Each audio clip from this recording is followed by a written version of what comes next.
ஆண்டவராகிய இயேசு கிறிஸ்துவின் இனிய நாமத்திலே அன்பின் வாழ்த்துக்கள். இந்த நாளின் தியானத்துக்கு என்று தெரிந்து கொள்ளப்பட்ட வேத பகுதி ரோமர் 10 அதிகாரம் 11 அவரை விசுவாசிக்கிறவன் எவனோ அவன் வெட்கப்படுவதில்லை என்று வேதம் சொல்லுகிறது. என அன்பான தேவனுடைய பிள்ளைகளே, ஆண்டவரை விசுவாசிக்கிற பிள்ளைகளை ஒரு நாளும் அவர் வெட்கப்பட விடுவதே இல்லை. வெட்கப்பட்டு போவதற்கு எதுவான காரியத்தையும் நம் தேவன் செய்வதும் இல்லை. இங்கே வேதம் சொல்லுகிறது, அவரை விசுவாசிக்கிறவன் எவனோ அவன் வெட்கப்படுவதில்லை. நீங்க யாரனா இருங்க, ஆண்டவராகிய இயேசு கிறிஸ்துவை முழுமையாக 100% உங்கள் வாழ்க்கையில விசுவாசத்தை வெளிப்படுத்துவீர்கள் என்று சொன்னால் நிச்சயமாய் நீங்கள் ஒரு நாளும் ஒருபோதும் ஒரு காலத்திலும் கர்த்தர் வெட்கப்படுவதற்கு அனுமதி கொடுப்பதில்லை. ஏனென்று சொன்னால் எபிரேயர் 12 அதிகாரம் 1 சொல்லுகிறது, விசுவாசத்தை துவக்குகிறவரும் முடிக்கிறவரும் அவர்தான். அவர்தான் நம்முடைய வாழ்க்கையில் விசுவாசத்தை துவக்குகிறார். எபிரேயர் 11:6 சொல்லுகிறது, விசுவாசம் இல்லாமல் தேவனுக்கு பிரியமாய் இருப்பது கூடாத காரியம். ரோமர் மார்க் 16 அதிகாரம் சொல்லப்பட்டுகிறது. அப்போ விசுவாசம் உள்ளவனாகி ஞானஸ்நானம் பெற்றவன் தான் ரட்சிக்கப்படுவான். இந்த கடைசி நாட்களில் நம்ம ஆரம்பத்தில் கொண்டிருக்கிற விசுவாசம் வர வர வர வர தேய்ந்து கொண்டே போகிறது. அதனால்தான் அற்புதங்களையும் அடையாளங்களையும் நம்ம பார்ப்பதே கிடையாது. இந்த விசுவாசத்தில் நம் வேறு ஊன்ற வேண்டும், விசுவாசத்தில் வளர வேண்டும், விசுவாசத்தில் நாம் பெருக வேண்டும். இந்த விசுவாசம் ஆவின் கனிகளில் ஒன்று, ஆவின் வரங்களில் ஒன்றாய் காணப்படுகிறது. ஆகவே இந்த விசுவாசத்தில் ஏதோ நம்ம அப்படியே வாழ்ந்துட்டு போகக்கூடாது.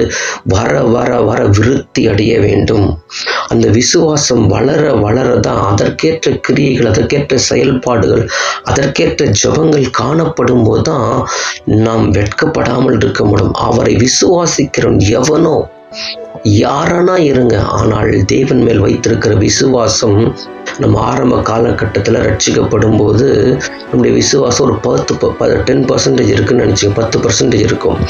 ஆனால் இது நாளுக்கு நாள் அப்போ அற்புதமெல்லாம் உடனே நடைபெறும் ஆரம்ப காலகட்டத்தில். ஆனால் பிற்காலங்களை பார்க்கும்போது நீடித்த நாட்களாக ஜெபிப்போம், சில காரியங்கள் டோர் ஓப்பன் ஆகாது, அடைக்கப்பட்ட மாதிரி இருக்கும். காரணம், நமக்கு அற்புதம் நடந்தால் தான் சபைக்கு வரும், அற்புதம் செய்தால் தான் கர்த்தர் பக்கம் வருவேன், இதை செய்வேன், அப்படி செய்வேன், நிறைய பொருத்தனைகளை செய்வோம். எனக்கு அன்பான தேவனுடைய பிள்ளைகளே, ஆரம்ப நாட்களில் அற்புதத்தை கர்த்தர் சீக்கிரம் நடைபெற்று நம் வாழ்க்கையில விசுவாசம் வைக்கும்படி செய்து விடுவார். ஆனால் பிற்காலங்களில் முதல்ல அற்புதம் அல்ல, முதல்ல நமக்கு தேவை விசுவாசம்.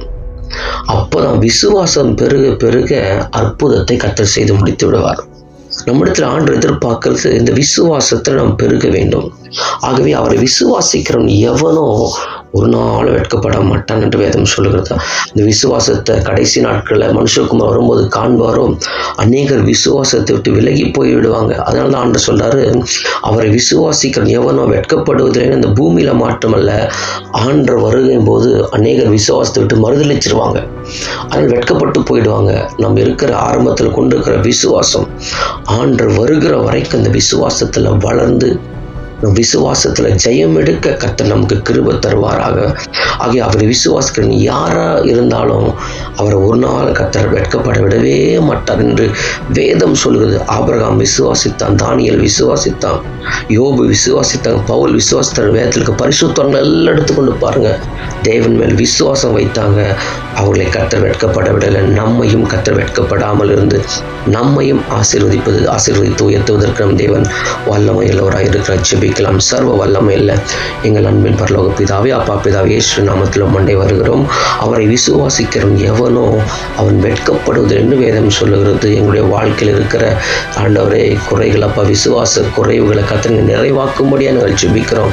கர்த்தர் விசுவாசம் நாங்கள் குறைவுபட்டு இருப்போம், நாங்கள் விசுவாசத்தை ஒளிந்து போகாதபடி நீங்கள் எங்களுக்காக வேண்டுதல் செய்கிற தகப்பன் அல்ல ஆண்டவரே. எங்கள் விசுவாசத்தை வர்த்திக்க பண்ணுங்க, விசுவாசத்தை பெருக செய்யுங்க. இந்த விசுவாசத்தில் வேரூன்றி இந்த விசுவாச வரத்தை பெற்றுக்கொண்டு, இந்த விசுவாச கனியை பெற்றுக்கொண்டு நாங்கள் பூமியில் ஜெயம் எடுத்து வெட்கப்படாமல் வாழ கர்த்தர் ஒவ்வொருவருக்கும் இந்த கால வேலைங்க கிருபை தரும்படியாக நாங்கள் ஜெபிக்கிறோம். கர்த்தர் வெட்கப்பட்டு போகாதபடி வருகையில் காணப்பட கர்த்தர் எங்களுக்கு உதவி செய்யுங்க. எங்கள் மீட்பர் இயேசுவின் நாமத்தில் ஜெபிக்கிற நல்ல பிதாவே, ஆமென்.